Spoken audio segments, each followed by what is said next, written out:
I've been a plumber for 22 years. Not the kind that takes 3 days to return your call or upsells you on every little thing. No, I've been the kind that shows up early, carries his own thermos, and leaves your bathroom cleaner than he found it. Old school, union trained, proud of it. And for the past 10 years, I've mentored apprentices, mostly young guys fresh out of trade school. I'd show them the ropes, break them in gently, teach them how to listen when a pipe speaks, if you catch my meaning. The union respects that. So did my wife, or so I thought. Her name's Claire. We were married 11 years. No kids. She's a bookkeeper, quiet but sharp, sharper than me, honestly. She liked things just so, and I loved her for it. She had this way of making everything feel steady, predictable, safe, until it wasn't. It started with poker night. Once a month, we hosted a rotating group of union guys. Nothing fancy, cold beers, folding table in the garage, a potluck spread where no one touched the kale dip. It was our thing. Claire would usually stay upstairs, maybe poke her head in now and then, always smiling. This time, it was a Saturday. I'd invited 3 of my regular apprentices, including a newer one named Cody. Young, maybe 23. Quick hands, good instincts. Eager to learn. I liked him. Treated him like a little brother. Claire even joked once, "You spend more time with him than me." Looking back, that should have stung more. So there we were, cards in hand, beers sweating on the table. Claire had left us to it, and someone cracked a joke about how I still don't label my breaker box right. Everyone laughed, including Cody. Then he stood up and said, "You got any of those jalapeno pretzels left?" I blinked. "Yeah, pantry. Top right," I said. He was already walking, not even pausing to ask where the pantry was, not even pretending to guess. He knew. The exact shelf. The exact bag. Guys noticed, too. One of them gave me a sideways look. I brushed it off. Maybe Claire had offered him snacks before on a job day. Maybe he just paid attention. It was nothing. Except it wasn't. A week later, Claire and I were having dinner. Meatloaf, mashed potatoes, the works, when she said something strange. We were talking about weekend plans, and I mentioned that Cody might come by to help replace the fittings on the crawlspace line. Claire didn't miss a beat. Oh, he could use the distraction. Ever since his ex moved to Nashville, he's been moody. I stopped chewing. His ex? She nodded, sipping her wine like nothing was wrong. Yeah, the girl with the sleeve tattoo. The one who worked at the plant nursery. You told me, right? I didn't. I never told her that. Because I'd never known that. I only heard about the tattoo girl from Cody last month, when we were doing a tankless install in McKinley. He'd opened up a little while we were under the crawlspace, said he'd almost proposed, but she left for a job across state lines. He'd never mentioned her in front of Claire. I was sure of it. My appetite vanished. For the next week, I watched them. Nothing big. Nothing dramatic. Just little things. A glance too long. A text she didn't answer while I was watching. One afternoon, she laughed in the kitchen at something on her phone, then quickly turned the screen when I walked in. Cody stopped showing up early for shifts. Started wearing cologne. And once, when he borrowed my shop truck, I found Claire's favorite travel mug in the cup holder the next day. I didn't say a word. Not yet. Because when a pipe leaks, you don't tear out the wall. You listen. You find the source. Then you fix it. Clean, quiet, permanent. I needed proof. So I did something I swore I'd never do. I checked the house camera. It's a Nest Cam we installed in the living room a year ago, mostly to keep an eye on packages. Claire knew about it, but we both forgot it recorded clips. I pulled up the app, scanned through the last 2 weeks. Most of it was nothing. Until one Tuesday afternoon, when I was supposed to be at a union safety course. I hit play. There was Cody, sitting on the couch. There was Claire, leaning in. No kiss. No touching. But the way they looked at each other? You don't look at your husband's apprentice like that. You don't smile like you're 19 and sneaking out to meet someone at the back gate. You don't sit that close unless you're already guilty. And sure enough, 10 minutes later, they were gone. Upstairs. The camera didn't reach the bedroom. But I didn't need to see it. I knew. That night, I lay awake while Claire slept beside me. I stared at the ceiling fan, listening to its lazy click. Not angry. Not yet. Just stunned. 11 years.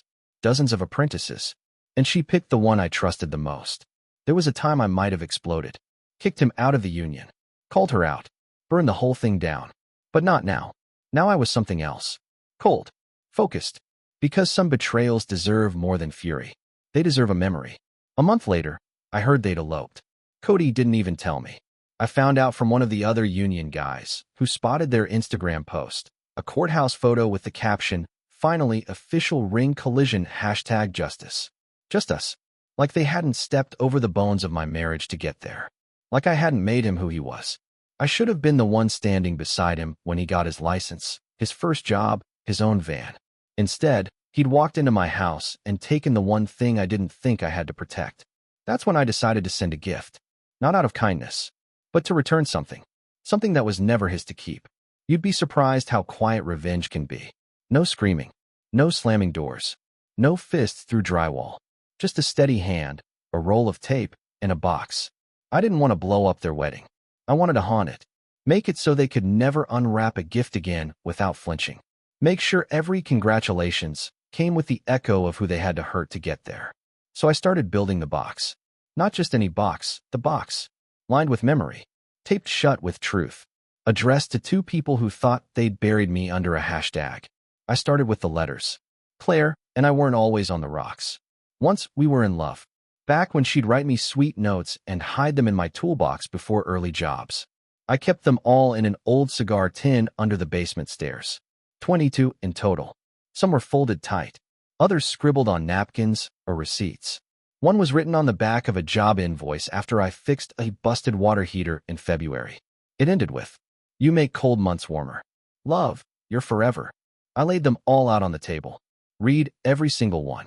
Then I bundled them in twine and labeled it. For Cody, in case you forgot who she used to love. Next came the pictures.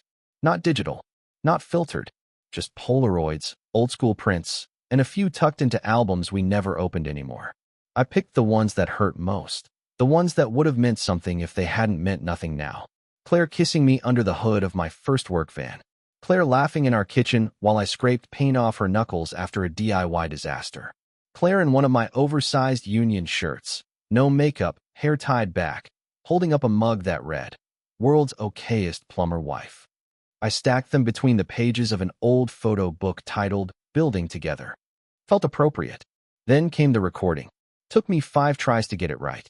I didn't want to rant. Didn't want to sound bitter. That gives people something to dismiss. I wanted to speak like a man holding a mirror. The final cut went something like this. Cody, Claire, you said your vows.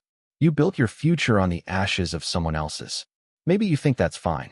Maybe you think love is just who you end up with, not who you betray to get there. But before you open another bottle, or pose for another photo, or post your next happy caption, I want you to hear this. Claire, you didn't just break a promise. You rewrote history. But the thing about buried things? They have a way of surfacing. Cody, you learned to solder pipe. You learned how to sweat a fitting. But the thing you never learned was loyalty. So here's to you both. May this gift last longer than the trust you shattered.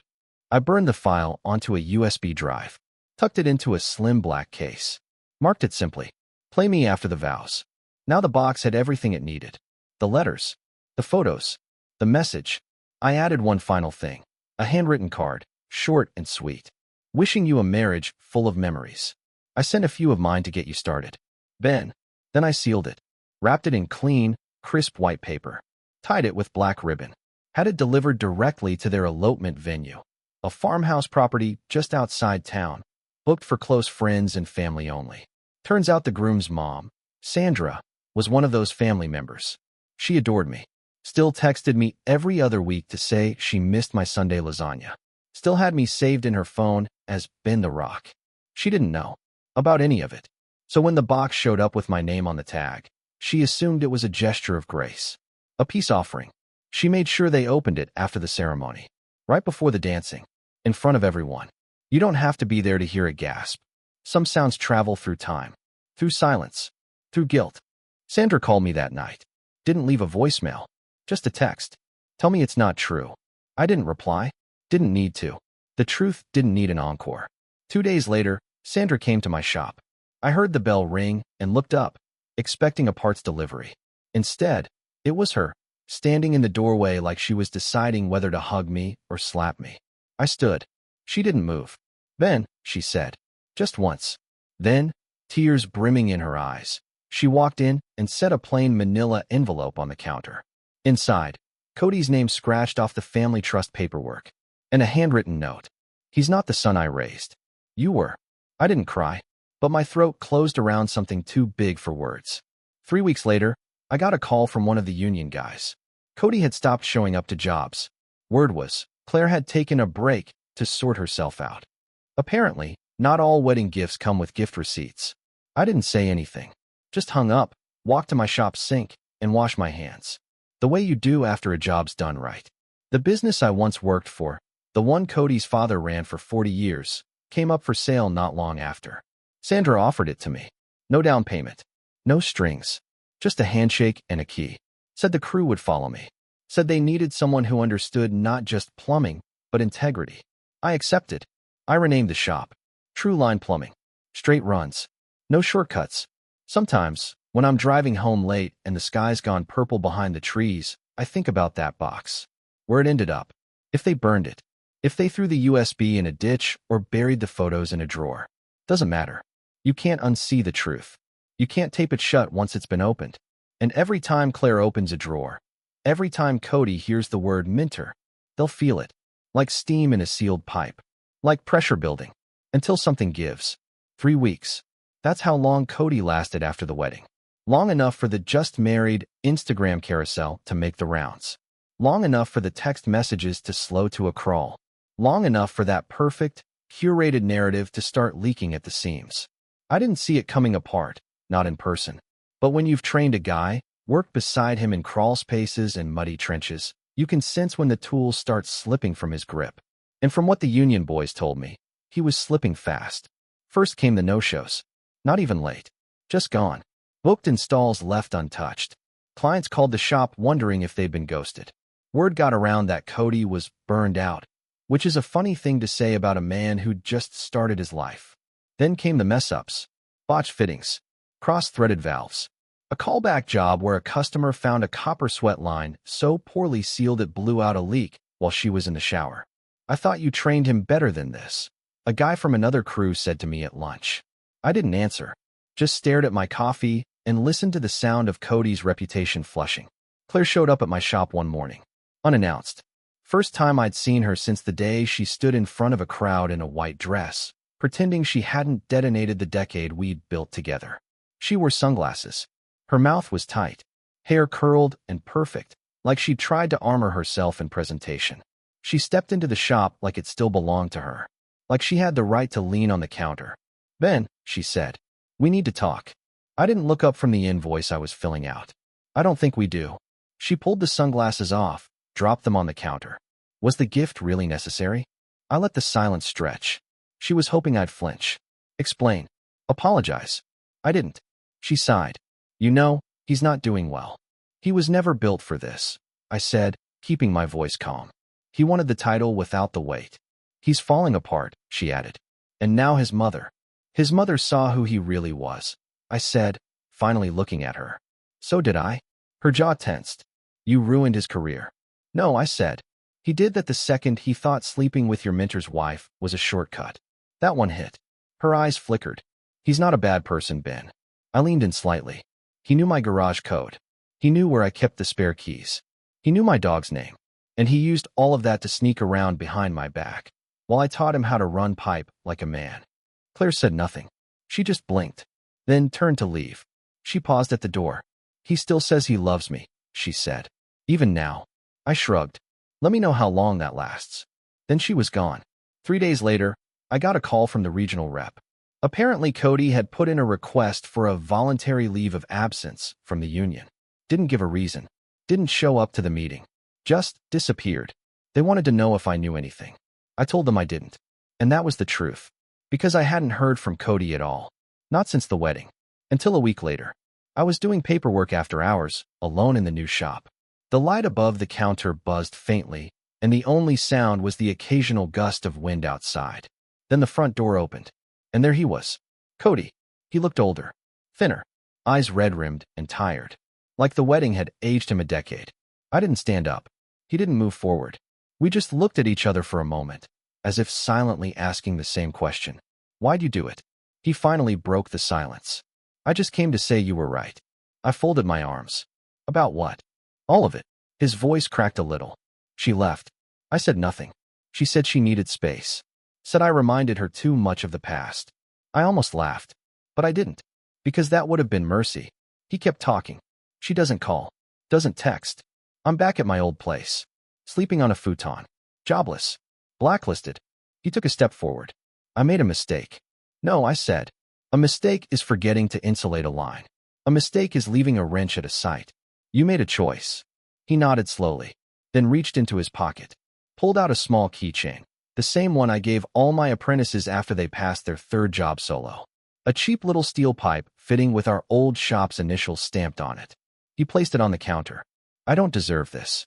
I looked at it, then looked at him. You never did. He left without another word, and I never saw him again. Weeks passed. The shop did better than ever. Clients liked that we answered the phone, showed up on time, didn't bring drama into their basements. Sandra came by once a month with cookies and business referrals. Every guy in the county wants to apprentice under you now, she said once. And not just for the trade. I didn't say much. Just gave her a smile and offered coffee. Then one day, a package arrived. No return address. Just my name, in handwriting I knew. Claire. Inside was a box of photos. Old ones. Us. At the lake. Our first apartment. A blurry shot of me dancing like an idiot at her sister's wedding. No note. Just a single sentence, written on the inside of the lid. You were the better man. I just couldn't see it then. I put the lid back on. Didn't cry. Didn't smile. Just put the box away. Because some memories aren't for reliving. They're for remembering once, then letting go. People ask me if I'd take her back. I don't even flinch when I say no. Not because I hate her. Not because I want revenge. But because there's no going back once someone uses love like a crowbar, prying into your life and ripping out what they want. You don't rebuild a pipe with broken fittings. You start clean. And I did. I trained new apprentices. Taught them to work with their heads and their hands. Made sure they knew what honor looked like and what it didn't. And every once in a while, when I hand someone a pipe wrench and say, pay attention, I think of Cody. Think of the wedding gift. And think how sometimes the best revenge is giving people exactly what they asked for. They say plumbing is 90% patience and 10% pressure. You wait. You listen. You test. You don't force it unless you want a geyser. Funny thing is, that applies to people too. Because after everything, the affair, the wedding stunt, Cody's crash and Claire's quiet exit, I wasn't angry anymore. Not the way I expected. Not the way folks thought I'd be. What I felt was focused. I had a business now. A shop with my name on the door. Apprentices coming up who looked at me like I was something more than a guy with a tool belt and a coffee habit. They wanted to learn. Not just about pipes, but about how to carry yourself when life breaks open like a cracked main. That's a responsibility you don't take lightly. So I leaned into it. Because where betrayal used to live, now lived something better. Purpose. My newest apprentice was named Levi.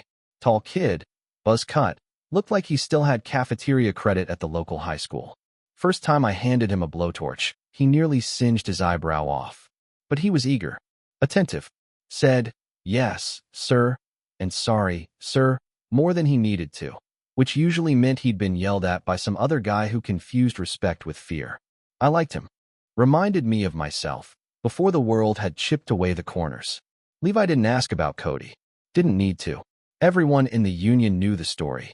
They just didn't say it out loud, like it was bad luck to speak a man's name after he torched his own career. But one night, while we were under a house in Sandbrook replacing a corroded 3-inch cast iron waistline, Levi finally asked, is it true? I wiped sweat from my brow, squinting into the flashlight. Is what true? About the apprentice before me. And your wife. I kept working. You hear that from someone? He nodded. A guy at the yard. Said you sent them a box at their wedding. I set the wrench down. Looked him straight in the eyes. Yeah, it's true. He nodded, eyes wide. What was in it? I leaned in. Everything they thought I'd never find. After that job, Levi stuck even closer. He watched how I treated clients. How I managed invoices. How I handled stress without letting it leak into my voice. You don't yell, he said once. Even when stuff goes sideways. No point, I said. Pressure builds slow. You learn to read the warning signs. Did you miss them? He meant Claire. And Cody. I didn't pretend to misunderstand. Some, yeah, I admitted. But not all. Why didn't you blow up? I smiled at that. Because fire gets attention. But water reshapes things. By winter, we had more work than hands. Word was getting around that True Line wasn't just another pipe shop. It was the one where apprentices became craftsmen, where jobs finished on time, where the guy at the top still answered his phone after 6 p.m. I took pride in that. Not the ego kind, the earned kind. But that's when the letter came. It showed up in a plain envelope. No return address. Handwritten in slanted, careful cursive. I didn't recognize it until I saw the name at the bottom. Claire. I read it once. Then twice. It said, Ben, I don't expect forgiveness. I don't even expect this to be welcome. But I wanted to tell you something that I couldn't say in person. I thought I knew what I wanted. I thought I needed something new. But what I really wanted was the feeling I used to have when I watched you teach someone how to be better than they were the day before. I thought Cody had that. He didn't. You did. And you still do. I see it every time someone posts about True Line. Every time someone mentions how your apprentices walk taller now. You didn't lose anything. You became something. Claire. I folded the letter. Put it in a drawer. Didn't answer. Didn't need to. That spring, Levi passed his 4th certification. We threw a little barbecue behind the shop. Just the crew, a few wives and girlfriends, Sandra, and some of the union boys. At one point, Levi stood up, raised a plastic cup, and said, "To Ben, for being the kind of guy you hope your mentor is." Everyone clapped. I didn't say much. Just nodded. But it meant something. Because once, I was the guy who needed that kind of mentor, too. And now, I was the one doing the shaping. A few months later, Sandra came by with a photo album. Said she was cleaning house. Inside were old shop photos. Black and whites. Invoices from the 80s. Pictures of Cody as a kid, in overalls, pretending to hold a wrench twice his size. She slid it across the counter. "I want you to keep this." I hesitated. She saw it. "Not because you owe him anything, but because this business, it's part of your story now. The good, the bad, all of it." I nodded. Flipped through a few pages. Stopped on a photo of me and Cody, years ago, standing in front of the van, me with my hand on his shoulder. Before. Sandra looked at it too. "He looked up to you, you know." "I know." She tapped the photo. "He still could have been something." "Maybe," I said. "But some pipes aren't meant to carry pressure." I kept the album. Didn't display it. Just filed it away. Like you do with old blueprints. Not for nostalgia, but for reference. A reminder of what happens when you ignore warning signs. When you forget to test the seals. A few weeks later, I got a call. Unknown number. I let it go to voicemail. Listened to it later. Cody's voice.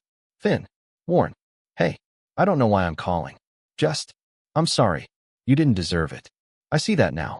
I'm working up north. Warehouse gig. Nothing fancy. I just wanted you to know. I kept the keychain. I don't wear it. But I kept it. That was it. No number to call back. No ask. Just a man trying to find the surface after sinking himself." I didn't save the message. But I remembered every word. That's the thing about pressure. It either breaks you, or it teaches you how to bend without bursting. I'd bent. Now, I taught others how to do the same. You know you've been doing something long enough when your apprentices start calling you old man. Even though you're barely pushing 45. I used to laugh it off. Still do, mostly. But now and then, I catch my reflection in the side of the work van or a polished brass cleanout, and I see it. The sun lines around my eyes, the faint silver at my temples, the slow way I shift my weight when I get up from under a crawl space. It's not just wear and tear. It's history. Earned. And lately, I've been thinking a lot about what I'm leaving behind. Not just the business. Not just my reputation. But the way I teach. Because I didn't always have someone showing me how to fix things right the first time. I learned through busted knuckles, cold calls, and union mentors who barked before they bothered to explain. That's not what I wanted to pass on. Not anymore. After Cody, I changed a few things. No more apprentices without a 6-month trial. No off-the-clock help unless cleared. And I kept personal life strictly personal. But more importantly, I made mentorship intentional. Every new apprentice gets a binder now. Not a generic HR1, either.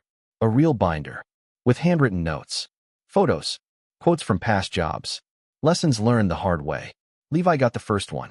It had a page titled, "Mistakes I've Made So You Don't Have to." The first entry? Trusting someone who wants your life instead of their own.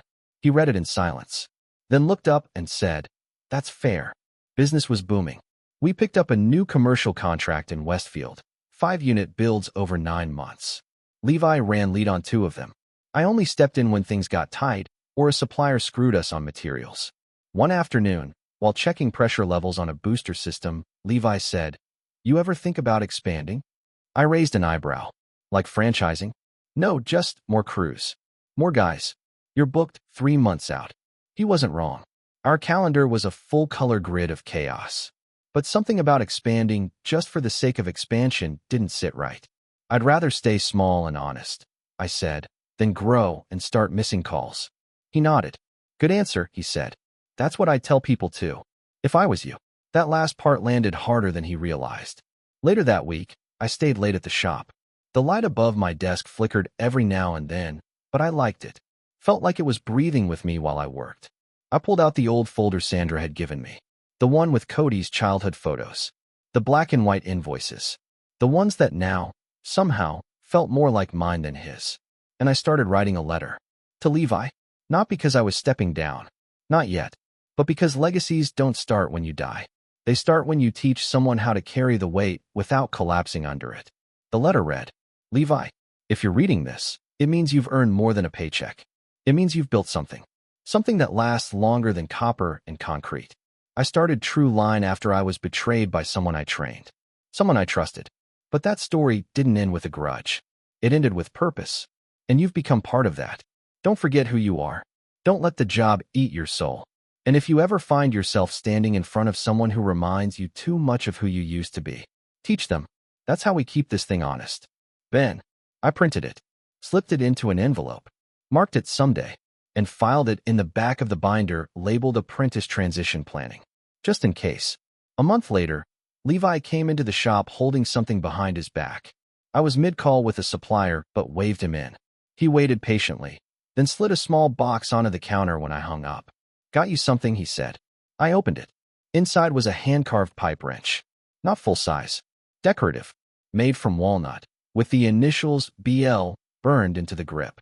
"Made it in a woodshop class I take at night," he said. "Thought it'd look good in here."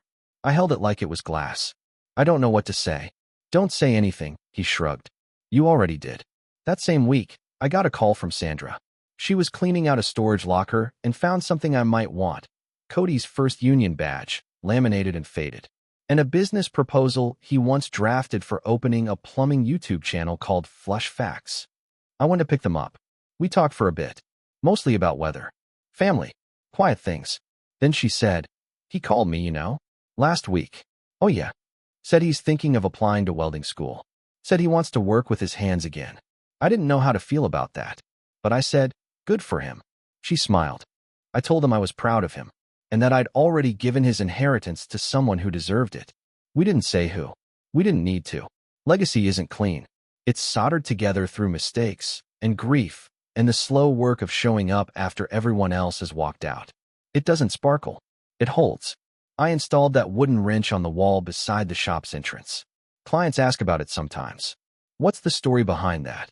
I just say, it's from someone who understands what it means to do the job right.